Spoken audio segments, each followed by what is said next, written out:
Dasganu Maharaj, dedicated, devotional and inspiring.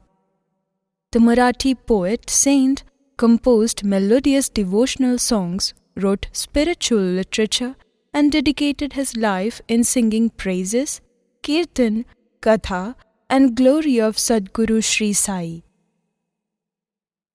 The full name of this incredible and blessed devotee was Ganpatrao Dattatreya Sahasrabuddhe, and he was known as simply Dasganu Maharaj.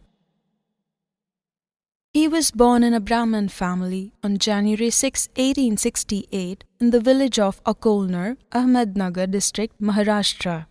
His name at birth was Narayana, but due to his body structure, he was named as Ganpatrao by his grandfather. He left his studies after class 4 and got married at the age of 23.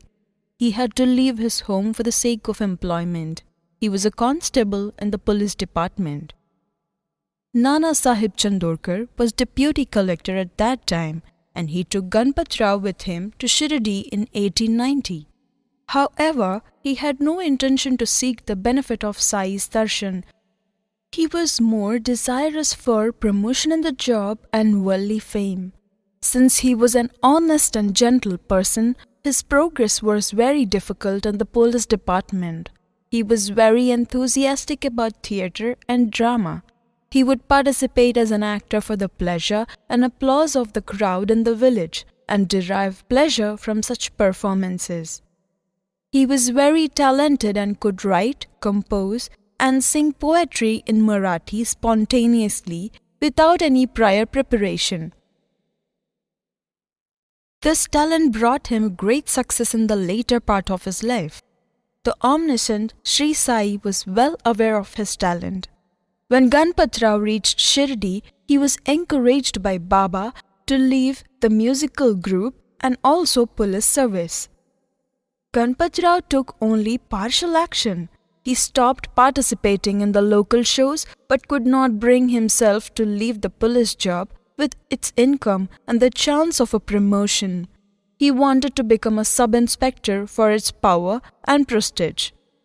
Ganpatrao would come to Shirdi frequently along with Chandorkar.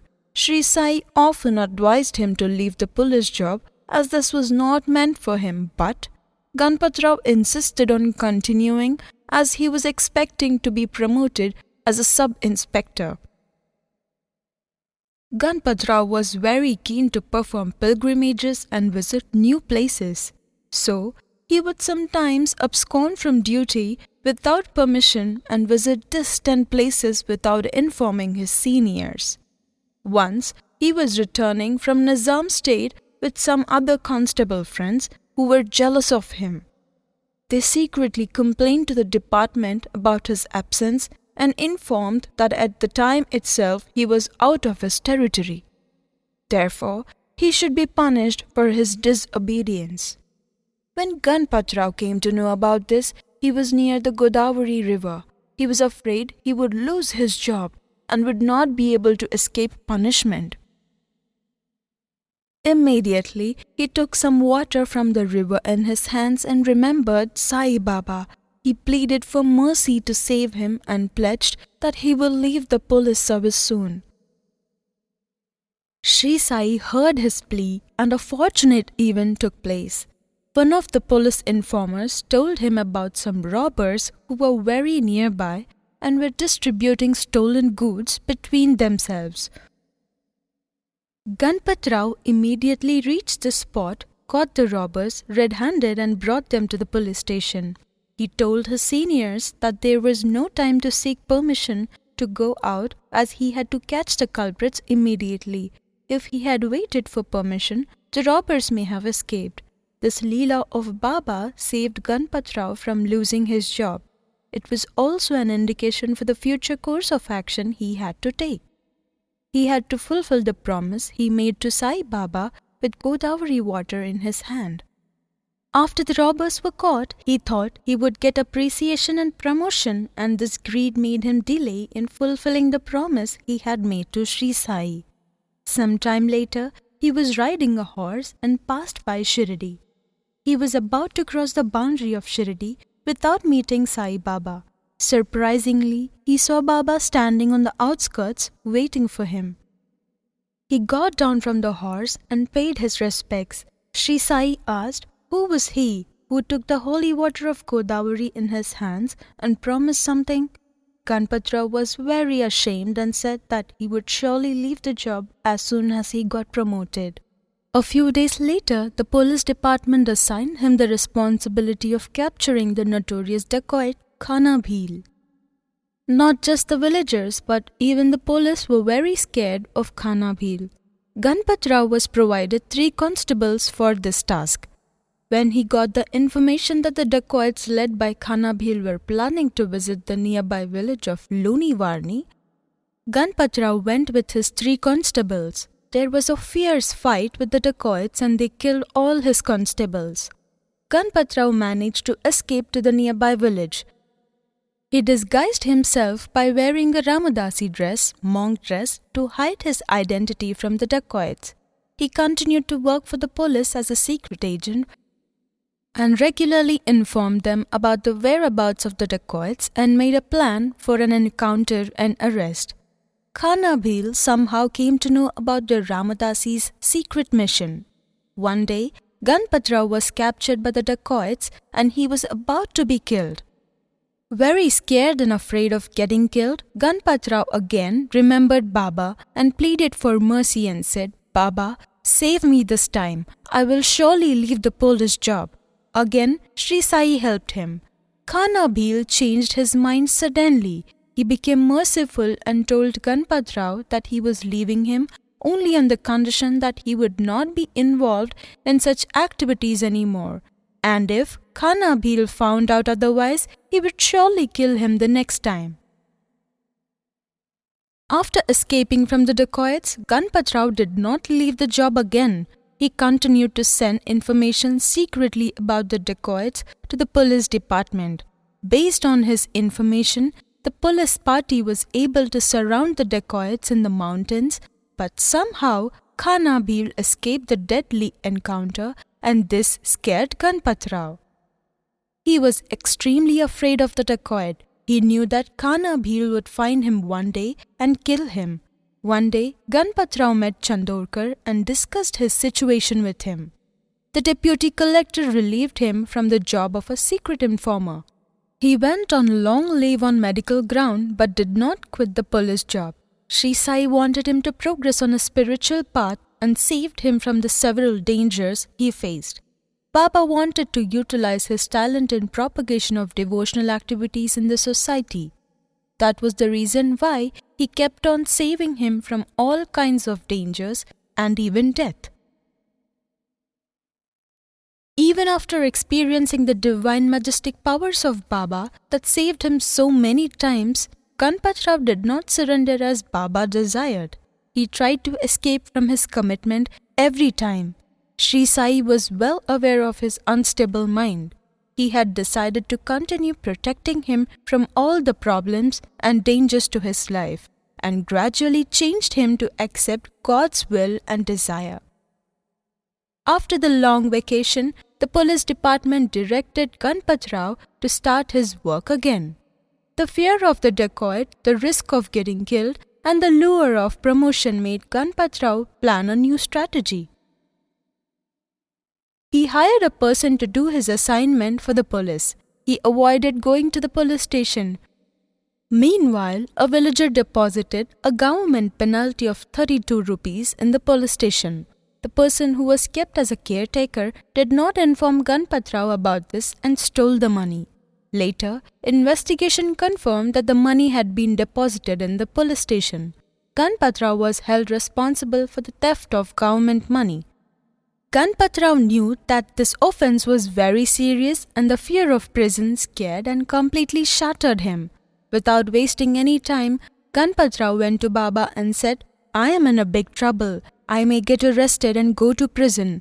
Please save me from the sufferings." Shri Sai helped him and sent 32 rupees along with his resignation letter to the investigation officer and got him relieved from police service. Ganpatrao, after leaving the police job in 1903, told Sai Baba that since he was without a job, he had no income and no house to live. He and his wife have nothing to survive on. Shri Sai said, "I will protect you and your family. You do not have to worry." Shri Sai told him to study Vedas and Shastras and asked him to begin Harikatha, which he willingly accepted. Ganpat Rao from Ganu became Dasganu after coming in Baba's shelter. Dasganu did not have any shortage of money, clothes or food. With the grace and mercy of Sai, he had everything in ample quantity and also had his own house to live in. Dasganu was a perfect kirtankar, a person who composes and sings devotional songs. On people's request, he went from place to place for kirtans. Before going anywhere, he sought Baba's permission. He places Baba's picture first and then begins with Katha Kirtan of Namdev, Tukaram or Gyandev. In the middle of his Katha, he would quote examples of Sai Baba's glories and Leelas. His melodious voice and devotional songs were very appealing.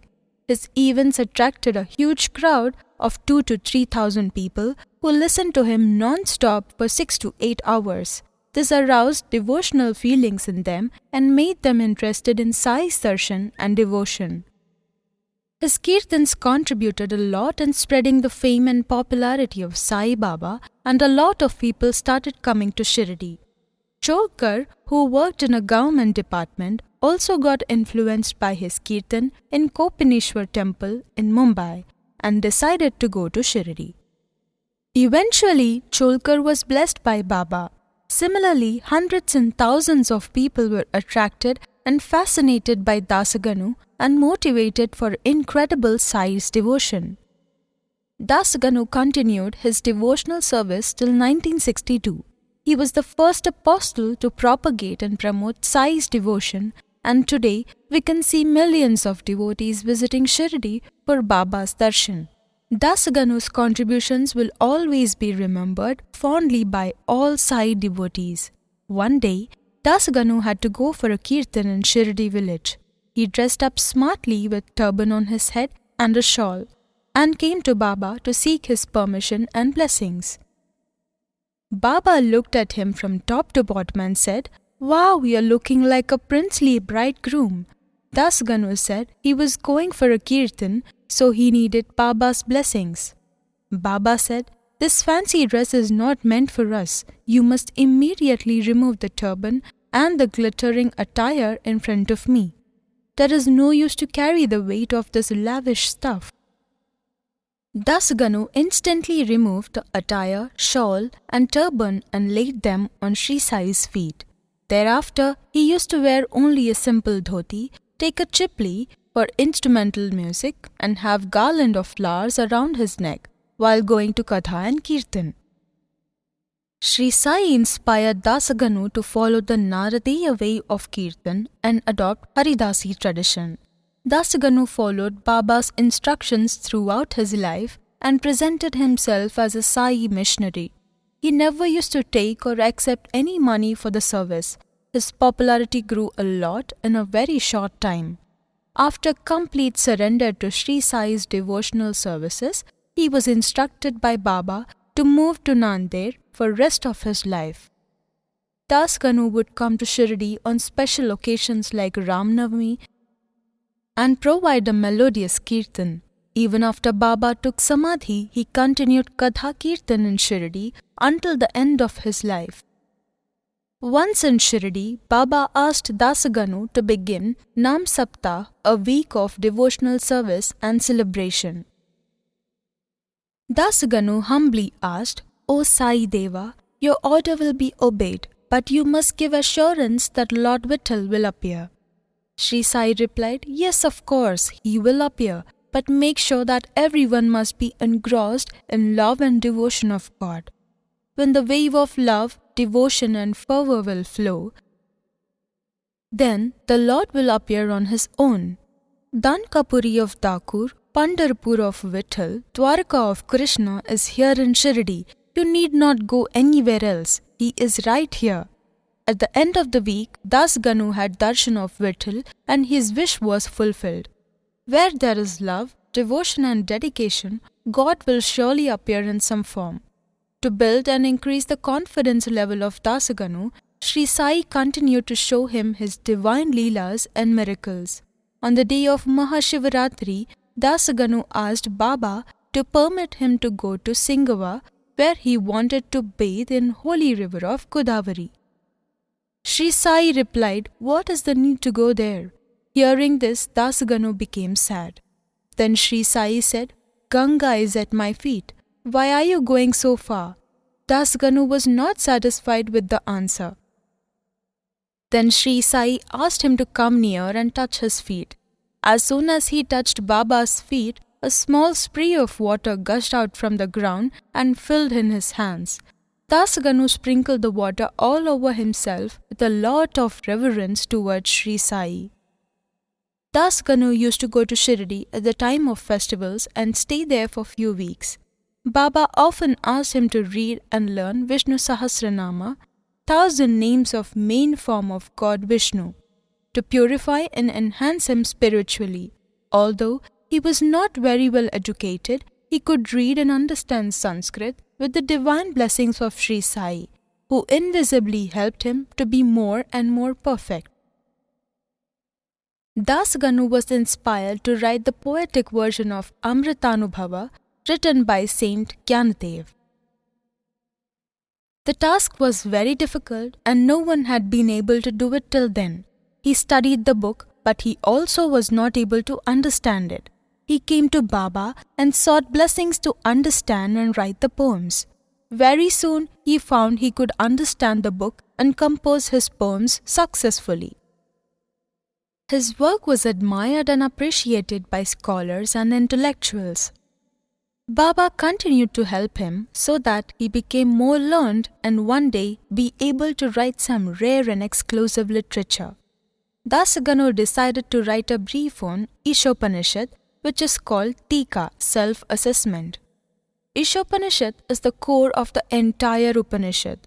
It is said that even if all the Vedas and scriptures get lost or disappear, Hindu religion can be reconstituted based on this Upanishad. He sought Shri Sai's blessings and then studied the scripture thoroughly. He wrote the Tika, but he had not been able to understand the essence of the Granth. He went back to Baba and said that he was not able to comprehend the basic meaning of the Ishopanishad. When you go to Mumbai, go to Vilepale and the maidservant of Kaka will clear your doubts. Dasganu had great faith in Baba. He went to Mumbai and reached Kaka Dikshit's home. He was very eager to meet the maid. Next morning, he woke up with the sweet sound of a song and he saw a girl wearing tattered clothes, washing dishes and singing. The lyrics described a red-colored sari. He found that she was very poor and could barely manage to provide food and clothes to her family, but still she was happily working and singing a song. Dasganu instantly requested another devotee, Moreshwar, to buy a pair of new saris for the servant, and Dasganu gave them to her. The next morning, she wore the new sari and started playing and singing with her friends, and then washed the dishes as usual. Surprisingly, on the third day, she kept the new sari in her box and came to work in the old, torn clothes, working and singing as usual. There was no sign of any sadness for wearing the torn clothes. She looked happy in every situation. Unable to wear good clothes and accepting torn clothes was the sign of her willingness to accept her poverty gracefully. Happiness and sorrows depend on the setup of the mind, and controlling the mind in all situations is the right approach. Dasganu had got the answer to his problem. What Baba said came true. Kaka's maid helped him understand the most important message of Ishopanishad. The main teaching of Ishopanishad is that God is everywhere and in everyone. He has created the universe and everything is happening with his wish and desire. Shri Sai indicated by this incident that God dwells in the maid also. Everyone has a soul, and God is present in the form of the soul.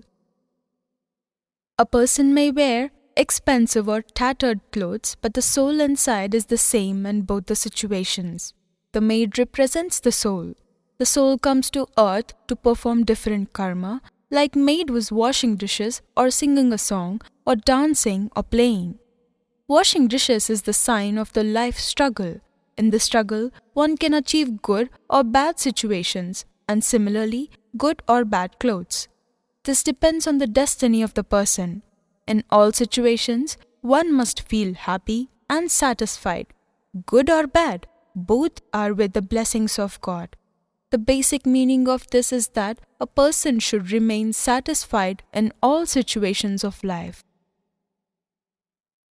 Dasganu got the key knowledge from the maidservant of Kaka Dikshit.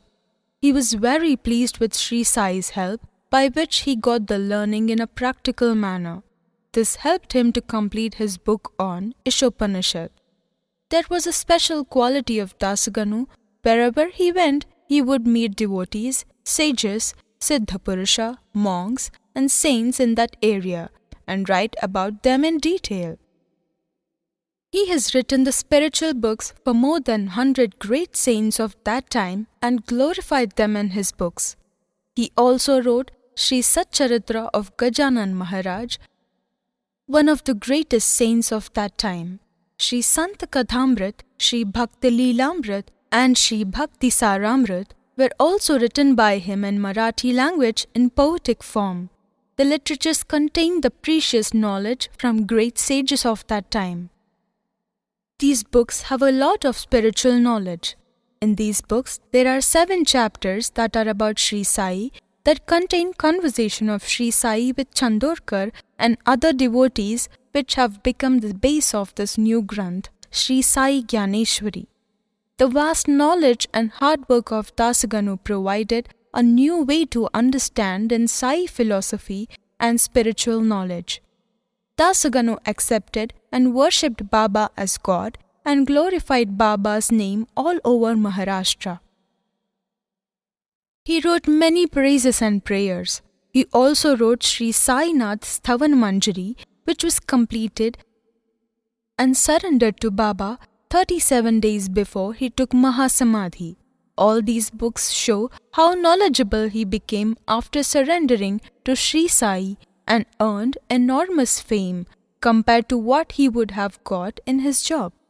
He lived according to wishes and desires of Baba and reached the highest level of glory on this earth as well as in the spiritual world. There are some important incidents of interest to the reader. Shri Sai completed his incarnation mission on this earth on October 15, 1918. The divine power which was visible to everyone returned to divinity. Most of the devotees have experienced that Shri Sai continues to help them as earlier, invisibly and more effectively. Dasganu was the first blessed devotee. Baba appeared in his dream on the next day of leaving his body. Baba said, "The masjid has fallen. The shopkeepers of Shirdi bother me too much by not giving the oil. You come immediately and cover my body with flowers."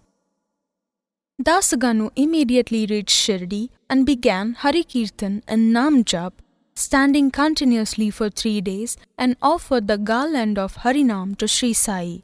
A year after Mahasamadhi, Dasganu's wife left for the heavenly abode. He did not have any liabilities as he was childless. There were no family responsibilities, so he devoted his entire energy to Sai devotional activities, which he continued for another 44 years. He was blessed with a long life of 94 years, and till the end of his life, he continued his service to his Sadguru. Dasganu was respected all over the world by Sai devotees. He was loved and given regard by people of the other religions also. He was honored as the chairperson in 1948 at the Sai Devotee Conference in Coimbatore. Dasganu's devotional songs are very appealing and are effective because he created and composed them in a poetic hymn, which is easier to sing melodiously. His service was selfless and very devotional. He also created 5 devotional songs for Maharaj Chhatrapati Shivaji. Some of them are part of worship also.